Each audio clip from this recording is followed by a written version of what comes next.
நல்லா தெரியுது sister. Okay.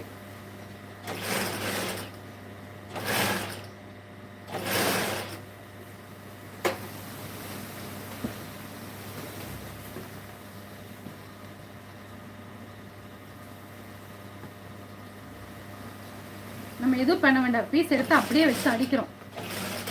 இது வந்து நார்மல் பைப்பிங். த்ரெட் பைப்பிங்கிறது வேற. நான் உருட்டு பைப்பிங், நார்மல் பைப்பிங் தான் இது.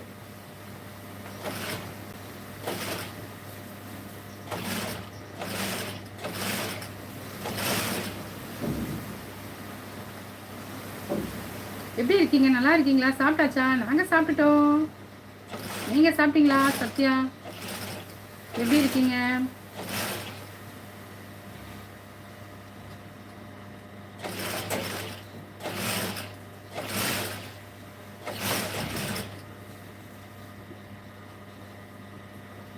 ஓகே சிஸ்டர், சூப்பராக தெரியுது.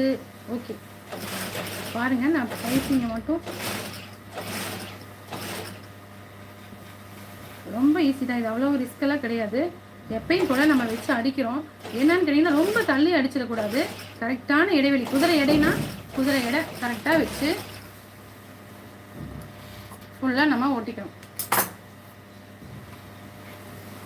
ரொம்ப தேங்க்ஸ் சிஸ்டர். இதுக்கு எதுக்கு தேங்க்ஸ்? நான் தைக்கிறத அப்படியே சொல்கிறத பார்த்தீங்களா இருக்கா. எடுத்துட்டு நம்ம வந்து இதை சின்னதாக ஒரு மடி மடித்து இதை அப்படியே தையல் போட்டுக்கிறோம். சரியா? பார்த்துக்கோங்க, சரிதா? இப்படி இருக்கிற பீஸை சின்னதாக ஒரு மடி மடித்து ஃபுல்லாக இதே மாதிரி எல்லா இடத்துலையும் தையல் போட்டுக்கிறோம். நீங்கள் தைச்சிட்டு இருக்கிறதுனால உங்களுக்கு புரியும்னு நினைக்கிறேன் நான் சொல்கிறது.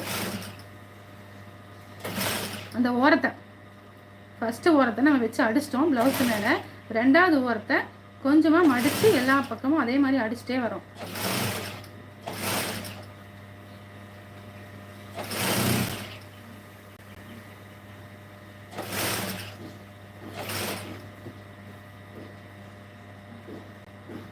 புரியுதா?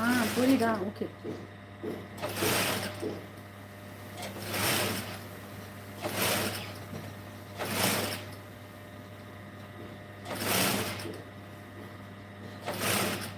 நான் அடிச்சுட்டு இருக்கும்போதே இன்னொன்று உங்களுக்கு சொல்லிடுறேன். ஒரு சின்ன டிப்ஸ் தான். கழுத்து பீஸ் வந்து நம்ம பைப்பிங்காக துணி வேணும் அப்படின்னு சொல்லி ரொம்ப அகலமாக வெட்டிடாதீங்க. அப்படி அகலமாக வெட்டும்போது என்ன ஆகும்னா, நம்ம அடித்ததுக்கு அப்புறமும் பிசுறு எக்ஸ்ட்ரா தெரியும். சரியா? நார்மலாக நீங்கள் உங்களுக்கு 1 இன்ச் அகலம் வேணும்னா அந்த 1 இன்ச் அகலம் மட்டும் வெட்டிக்கோங்க. இல்லை பைப்பிங்க்கு வேணும் அதனால் மடிக்கணும், இந்த பக்கம் மடிக்கணும், அப்படி மடிக்கணும்னு சொல்லிட்டு எக்ஸ்ட்ரா வெட்டிடாதீங்க.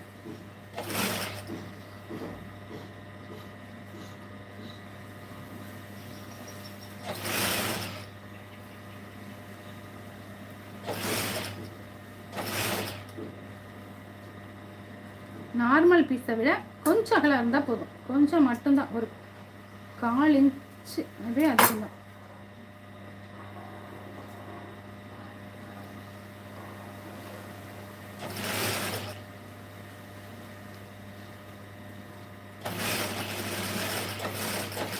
ஃபுல்லாகவே இப்போ மடக்கி அடித்தாச்சு. இதை அப்படியே திருப்பி நம்ம என்ன பண்ணுறோம், இன்னொரு வாட்டி இப்போ ஜாக்கெட் பகுதி உள்பகுதி உள்ளே போயிடுச்சு, மேல் பகுதி மட்டும் இப்போ நம்மக்கிட்ட இருக்குது. இதை அப்படியே ஒரு மடக்குறோம். தெரியுதா உங்களுக்கு? தெரியுதான்னு பாருங்கள். இதை அப்படியே மேலே அமுத்தி விட்டு அந்த ஜாயின்லேயே தையல் போட்டுக்கிறோம்.